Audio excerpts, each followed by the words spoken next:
네, 안녕하세요. 애증기입니다.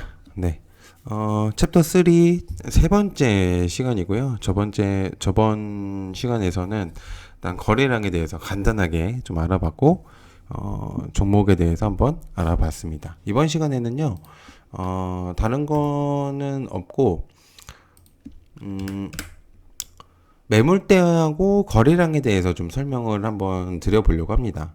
여러분들이 좀 어느 정도는 아시면 좀 도움이 되실 거라는 생각이 들기 때문에 일단 좀 가지고 왔고요. 저번처럼 같은 그 하이드로 리튬에 대한 차트를 좀 가지고 왔습니다. 그래서 과연 매물대하고 거래량은 얼만큼 좀 부분적인 그런 영향들을 서로 끼치고 있는지 그런 것들을 한번 알아볼 수가 있겠습니다. 자, 일단 하이드로 리튬의 캔들 이제 차트라고 보시면 되는데요. 이거는 좀 익숙하실 거라고 생각을 합니다. 계속 뭐 동일하게 좀 해볼 수가 있겠는데요. 일단 이렇게 지금 회색, 그러니까 좀 약간 살색으로 되어 있는 부분들, 이쪽들을 좀 보면 아시겠지만 이쪽 부분들이 그러니까 굉장히 좀 봉들이 큰 것들을 보실 수가 있는데요. 이 부분들이 매물대가 굉장히 좀 많이 있다는 것을 좀 알 수가 있습니다. 그만큼 좀 거래도 많이 진행이 됐고 그만큼 뭐 보유를 하거나 이쪽 부분에서 굉장히 좀 뭔가가 많이 이루어졌다는 것을 알 수가 있겠습니다. 그래서 과연 이 매물대하고 이 거래량들이 어떤 것들이 좀 진행이 될지 한번 보도록 할게요. 자, 일단은 이 회색선, 살구색은 결국에는 이 매물대 차트라고 할 수가 있는데요. 어떻게 보면 이것도 차트 중에 하나입니다. 그래서 이런 것들도 그런 것들도 있고 이게 맨날 이 봉들만 차트가 아니라 결국에는 이 매물대도 결국 매물대 차트라고도 불리기 때문에 그런 것들을 보시면 알겠죠. 자, 일단은 저번 시간에도 알겠지만 거래량이 어느 정도는 받쳐주는 상태에서는 주가가 상승하는 것을 이제 어느 정도는 아실 거라고 생각을 해요. 근데 이제 이 동그란 데를 이제 쳐본다고 이 동그란 데를 잘 보시면 특징적인 것들이 하나가 있습니다. 지금 이 살구색들을 보시면 알겠지만 어, 굉장히 좀 독보적으로 길게 뻗쳐져 있는 곳들, 그 봉들이 이렇게 돼 있는 곳들이 있잖아요. 이런 것들을 보면은 아 거래량이 좀 많이 됐을 때 그만큼 매물대도 길어진다는 것을 알 수 있습니다. 물론 이것도 어느 정도는 이제 수치에 의해서에 대한 결과지만은 거의 대부분의 차트들을 보면 거래량이 많은 곳에서 그만큼 매물대의 캔들 차트들도 그러니까 매물대 차트들도 좀 형성이 되는 것들을 볼 수가 있습니다. 그래서 이 거래량이 많은 곳에서 이 봉들이 좀 길어지는 것들을 볼 수가 있는데 그만큼 이런 곳에서 많은 것들이 좀 거래가 이루어지고 그만큼 것들이 이제 매물이 많이 진행이 된다는 것들을 알 수가 있습니다. 그래서 매물대 수치를 봤을 때는 보통 거래량이 많은 경우 매물대가 많이 형성되는 것을 이제 볼 수가 있겠습니다. 자, 이런 것들을 그러면은, 그렇구나. 그러면 이제 과연 이걸로 뭔가를 할 수 있을까? 이제 생각을 해보면은요. 자, 매물대는요. 우리가 이제 이제 이 지지선이라고 하는 이제 수평선들을 그리잖아요. 대각선으로 그리기도 하고, 또 이제 직각으로 그리기도 하고, 뭐, 어, 직선으로 그리기도 하고, 이렇게 사선으로 그리기도 하고, 이렇게 하는데, 기본적으로 매물대는 기본적으로 저항선이 되기도 하고 제가 여기다 쓰진 않았지만 지지선이 되는 경우도 있습니다. 일단 그래 이제 그 정도로만 일단 생각을 해보세요. 지지선이라고 하면 우리가 떨어질 때 이제 이 캔들들이 떨어지고 있을 때 어느 정도 받쳐줄 수 있는 그러니까 그 구간에서 좀 어느 정도 힘을 좀 매수세, 그러니까 대량의 그런 이제 걸어놓는 사람들이 많은 경우에 좀 지지선이 된다고 하잖아요. 그러니까 이 매물대도 그만큼 거래량 이 매물대들이 많다 보니까 지지선이 되는 경우도 분명적으로 있다는 것을 알 수가 있습니다. 그래서 이제 반대로 생각을 해보면 우리가 이제 돌파를 해야 되는 경우에는 그만큼 저항선이 될 수도 있는 부분들이라고 생각을 해볼 수가 있겠죠. 그래서 매물대는 지지선이 될 수도 있고 저항선이 될 수도 있다라는 것을 알 수가 있습니다. 자, 매물대가 많은 곳을 좀 돌파를 하려고 하고 윗매물대가 이제 적을수록 상승 가능성이 높다고 할 수가 있는데요.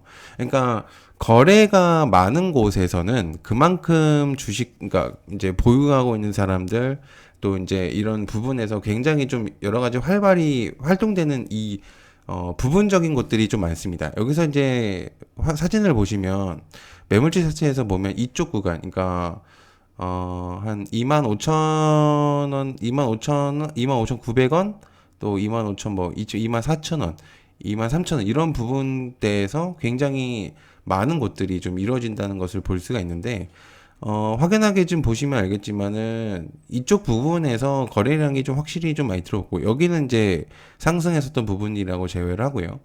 그러니까 이런 부분에서도 거래량이 굉장히 좀 크게 좀 독보적으로 떠오르는 것들을 좀 보실 수가 있는데요.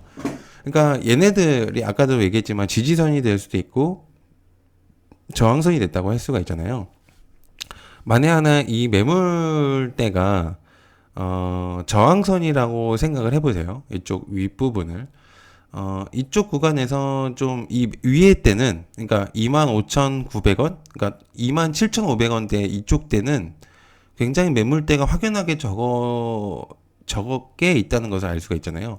그만큼 이 부분에 위에서는 매물대가 적기 때문에 만약에 이 부분들이 이 저항선이라고 하는 이 25,000원, 26,000원이나 25,000원, 24,000원, 23,000원 이 부분을 만약에 이 캔들들이 거래량으로 뚫게 된다면 또는 이쪽 부분에 있는 이 높이 올라와 있는 이 고점들을 뚫게 된다면 더 큰 상승을 좀 노려볼 수도 있는 그런 캔들들, 그러니까 그런 주가들을 좀 예상을 해볼 수가 있다는 것을 알 수가 있습니다. 그래서 이제 이 매물대가 작아지는 곳을 이제 그 시점까지 오게 된다면 굳이 거래량이 엄청나게 막 몰리진 않더라도 물론 몰리면 그만큼 크게 상승을 할 수 있겠지만은 그렇지 않더라도 작은 거래량으로도 주가를 상승시킬 수 있다는 것을 알 수가 있습니다. 그래서 적은 거래량으로도 이제 매물대가 적기 때문에 그만큼 좀 더 높은 곳으로 갈 수도 있는 그런 부분들을 형성시킬 수 있다. 그런 부분들을 좀 아셨으면 좋을 것 같습니다. 자, 그래서 일단 이제 요거는 다른 이제 SPG라고 하는 이제 차트의 이제 매물대라고 보실 수가 있는데요. 확연하게 이쪽 보면은 매물대가 많은 곳에서 여러 가지의 그런 부분적인 부분들이 좀 많이 이루어졌다는 것을 알 수가 있습니다. 일단 매물대가 좀 첫 번째로 그러니까 가장 많은 곳은 이쪽이라고 볼 수가 있겠고 그 다음에 많은 곳이 이제 이쪽 부분이네요. 그러니까 이쪽 부분도 제가 동그라미 안 쳤지만은 이쪽 부분에서도 결국에는 이쪽 부분, 그러니까 거래량이 좀 많이 확실히 형성되고 있는 곳에서 매물대가 좀 많이 이제 되어 있는 것을 좀 알 수가 있겠죠. 물론 여기서도 마찬가지죠. 이쪽도 좀 있겠고요. 이쪽도 이쪽 이제 말이 잘 안 나오는데 매물대가 이제 형성이 되고 있었다는 거 좀 알 수가 있겠습니다. 그래서 이거는 굉장히 이제 차트를 보면은 우상향의 그림을 계속적으로 그려주고 있는 흐름이긴 하죠. 근데 전에 이제 과거에서는 거래량이 굉장히 없다는 것을 알 수가 있긴 합니다. 그래서 점차적으로 일단은 여기서 이제 이후에는 거래량들이 좀 많이 들어오면서 결국엔 상승을 시켰지만 아까 이제 이 캔들을 가지고 온 게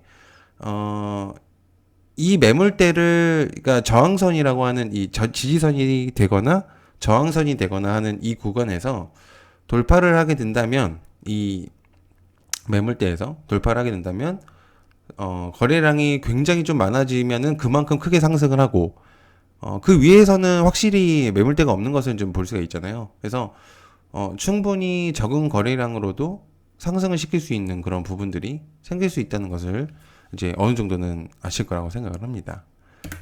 그래서 일단 조금 더 세분화를 좀 시켜본다면 말한 대로 그대로인데 거래량이 크게 상승한 곳의 매물대도 좀 많은 것을 좀 볼 수가 있죠. 제가 동그라미 친 곳을 잘 보시면 그만큼 매물대가 많은 것을 볼 수가 있습니다. 그래서 일단 요것들을 한번 좀 잘 참고를 해보시면 좋을 것 같고 떨어지고 있는 곳에서는 확실하게 거래량이 그렇게 많진 않아요. 근데 이제 떨어질 때 거래량이 좀 많아지게 된다면 급격하게 하락을 내리꽂을 수 있는 그런 힘을 또 오히려 줄 수 있기 때문에 그런 것들도 좀 참고를 해보시면 좋을 것 같고요. 그러니까 결국에는 상승을 시키려면은 거래량이 무조건적으로 이제 진행이 돼야지만 그게 가능하다는 부분을 알 수가 있습니다. 그래서 이 동그라미 이거를 좀 주목을 해보시면 좋을 것 같은데 이쪽이 이제 매물대가 굉장히 조금 없다는 것을 좀 단번에 좀 알 수가 있습니다. 이거를 확대를 시키면은 이 매물대가 앞으로 당겨지는데 보통은 저는 이제 이 크게 그러니까 큰 화면으로 좀 보면은 이런 식으로 이제 형성이 되거든요. 그래서 이쪽 부분에서 이제 여기에는 이제 매물대가 많이 형성이 되어 있지 않은 상태고 심지어 이쪽에서는 이제 전고점을 형성을 시켰습니다. 아까도 얘기했지만 전고점을 돌파를 하기 위해서는 거래량이 좀 필요하긴 한데 만약 하나 매물대가 없는 상태고 거래량을 신고가이면서 전고점이면서 돌파를 하게 되고 거래량이 엄청나게 많이 들어왔다. 그렇다면 상승의 큰 시점이 될 가능성이 매우 높다는 것을 알 수가 있습니다. 물론 이것도 이제 보는 데에서 이제 결과론적이긴 하지만 근데 어느 정도 이제 예상을 해볼 수가 있겠죠. 만약에 갑자기 이 부분에서 처음에 엄청나게 좀 많이 들어온 부분에서 유난히 너무 많이 들어온 곳에서는 뭐 확실하게 뭔가 상승을 하려고 이 정도의 캔들이 나오진 않았지만 뭔가의 신호를 준 거는 확실하죠. 거래량을 좀 많이 줬다는 그런 수치를 보여준 거기 때문에 그렇고 그다음에 또는 20일선을 이탈하지 않은 상태에서도 또 그런 모습을 보여줬기 때문에 매물대를 결국에는 조금은 돌파를 했지만 아직은 좀 부족하는 것을 볼 수 있습니다. 그래서 다시 한번 거래량이 크게 들어오면서 이 이후에 상승을 한 것을 보시면 거래량이 점차 줄어들긴 하지만 결국에는 크게 상승할 수 있다는 거. 즉 매물대가 그러니까 매물대가 그렇게 크게 많이 형성이 안 돼 있으면 거래량이 적어도 크게 올라갈 가능성이 매우 높다는 것을 다시 한번 알 수가 있겠습니다. 자, 그래서 매물대가 집중적으로 형성된 곳은 거래량이 많은 곳에서 형성이 된다는 것을 다시 한번 알 수가 있겠죠. 그리고 매물대는 때에 따라서 저항선도 되고요. 때에 따라서는 지지선도 될 수가 있습니다. 그리고 이탈과 돌파를 좀 알 수 있는 그런 부분들을 알 수가 있겠죠.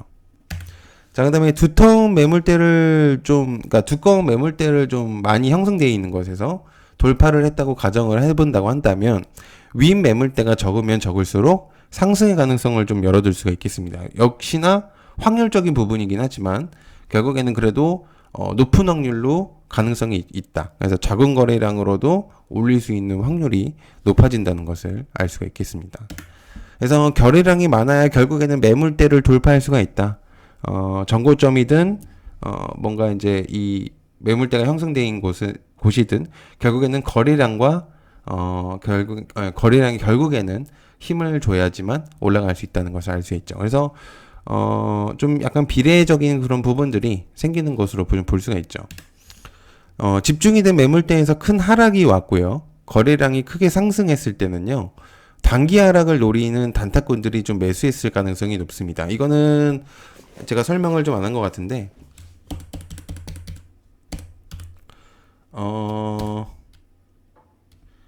여기서 조금 표현을 해본다고 한다면 하이드로 리튬을 좀 보면서 알 수가 있겠네요. 여기 아까 그러니까 설명을 했었던 거하고 좀 동일한 것 같아요. 그러니까 거래량이 그러니까 아직은 추세가 끊어지지 않았다는 것을 조금은 다시 한번 설명을 할 것 같아요. 그러니까 제가 쓰면서도 아마 그런 부분으로 썼을 거라고 생각을 합니다. 그렇기 때문에 그러니까 단기 하락이 나왔더라도 그 단기 하락을 오히려 매수 시점이라고 생각을 하는 사람들이 많아지면서 거래량도 그만큼 높아지는 것을 좀 알 수 있는 부분, 이쪽 부분이라고 좀 볼 수가 있겠죠. 그래서 그런 부분들을 좀 알 수가 있겠습니다. 그래서 집중된 매물대에서 큰 하락이 왔고 그래서 거래량이 좀 크게 상승했을 때에는 단기 하락을 노린 단타꾼들이 매수를 했을 가능성이 높다. 이제 그것들을 좀 볼 수가 있겠죠. 그래서 간단하게 이제 매물대하고 거래량에 대한 그런 상관관계 그런 것들을 좀 간단하게 좀 알아봤는데요.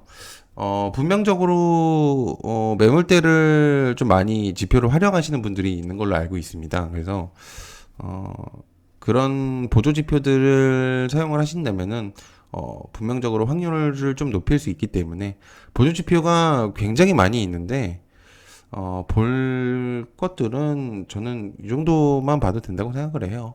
그렇게 생각을 하기 때문에 여러분들께서 그 정도만 보시면 좋을 것 같습니다. 시간 감사하고요. 고맙습니다. 그 다음에 다음 시간에서 찾아뵙도록 하겠습니다. 감사합니다.